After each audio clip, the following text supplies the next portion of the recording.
الحمد لله نحمده ونستعينه ونستغفره ونؤمن به ونتوكل عليه ونعوذ بالله من شرور أنفسنا ومن سيئات أعمالنا من يهده الله فلا مضل له ومن يضلله فلا هادي له ونشهد أن لا إله إلا الله وحده لا شريك له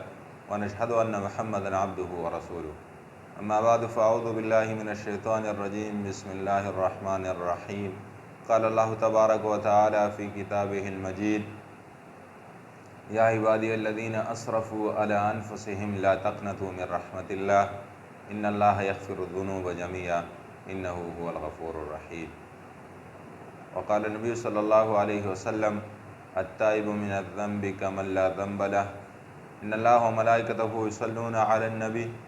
يا أيها الذين آمنوا صلوا عليه وسلموا تسليما صدق الله العظيم. درود شريف اللهم صل على محمد وعلى آل محمد كما صليت على إبراهيم وعلى آل إبراهيم إنك حميد مجيد. اللهم بارك على محمد وعلى آل محمد كما باركت على إبراهيم وعلى آل إبراهيم إنك حميد مجيد. اللهم صل على سيدنا محمد وعلى آل سيدنا محمد وبارك وسلم. اللهم صل على سيدنا محمد وعلى آل سيدنا محمد وبارك وسلم. اللهم صل على محمد النبي الأمي وعلى آله وسلم تسليما كثيرا كثيرا صدق الله العظيم. زما ډیرو قابل قدر محترمو سامعینو، ما ستاسو په وړاندې د قرآن کریم آیات ته نبی علیه الصلاة والسلام یو حدیث دا ولوسته. الله رب العزت قرآن کریم کی فرمائی یا عبادی الذین اسرفوا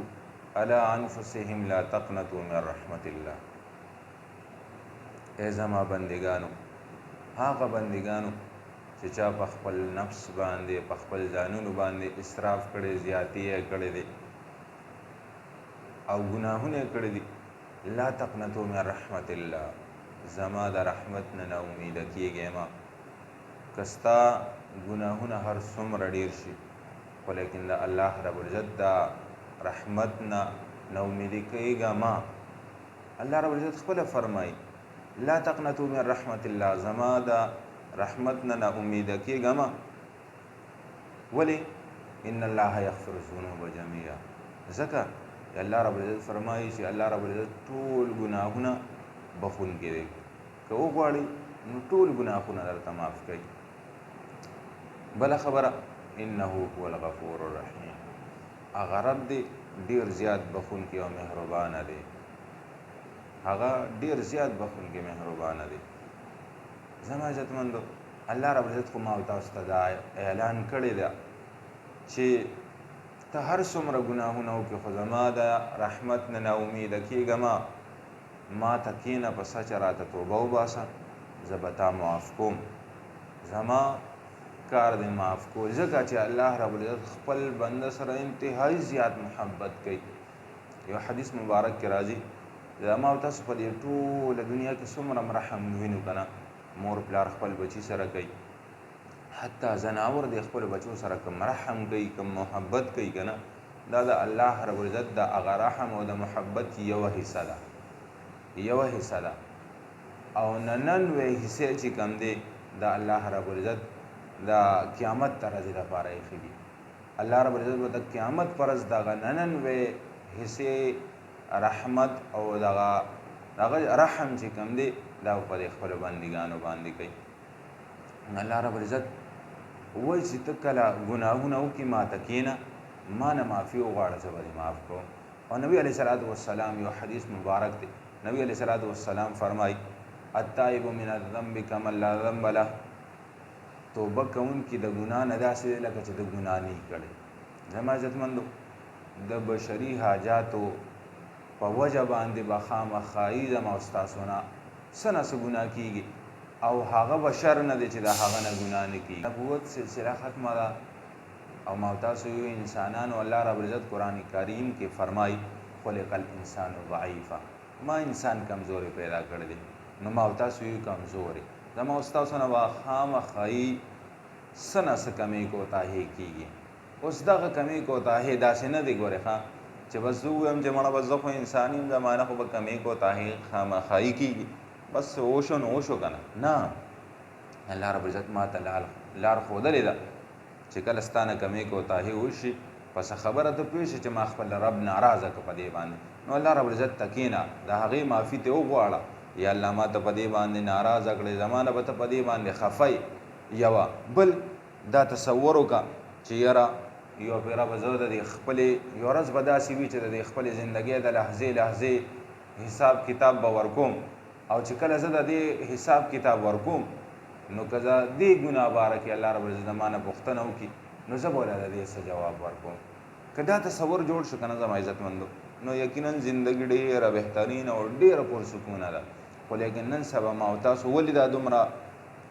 په ټینشن او په دغه کې یو بې سکونۍ کې یو ځکه چې دغه تصور ختم دی بس زما ته زما خواهش ته ټولو نه د هر څه نه راته محبوب زما خواهش دی شاه منصور بابا جي به یوه خبره کوله زما عزتمندو کله ما په خپل نفس باندې کنټرول راوسته که نه او ما ګناه ته ګناه ووی او ما په خپلو خواهشاتو باندې خپه کېښوده نو شاه منصور بابا جي به یو ډېر عجیبه خبره کوله هغې به وی چې یاره د بنده او د الله رب العزت درمیان کې دغه چې کوم دی فاصله دا انتهایی زیاته کمه ده خو لیکن دا ډېره سخته هغې به وی چې د بنده او د الله رب العزت درمیان کې صرف یو قدم فاصله ده چې کله انسان چې کوم دی ړومبنی قدم په خپل نفس باندې او په خپل خواهشاتو باندې ګیري دغه یو قدم دی نو دویم قدم به الله رب العزت سره زما عزتمندو دغه د ټولو نه ضروري خبره چې ما او تاسو خپل دغه چې کوم دی خواهشات رستو کو نو ما او تاسو ته به ګناه پرېښودل اسان شي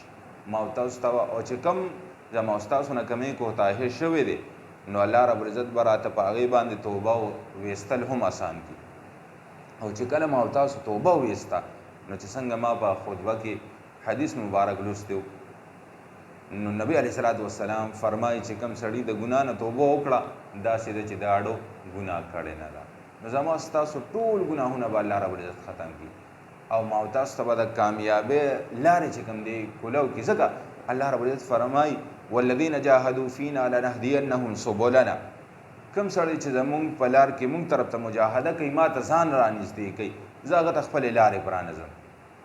نو که ما دا مجاهده وکړه په خپل نفس باندې مې خپه کېښوده ګناه مې پرېښوده الله رب العزت به راته ګناه پرېښودل نور هم اسان کړي الله رب العزت ته د ورتګ چې کومې لارې دي جنت ته د ورتګ کومې لارې دي د کامیابۍ کومې لارې دي هغه به ما ته نورې مساني کړي او پرا بې نظیر راته په دغې باندې زما ایمان دی زما یقین دی او دغه یقین دغه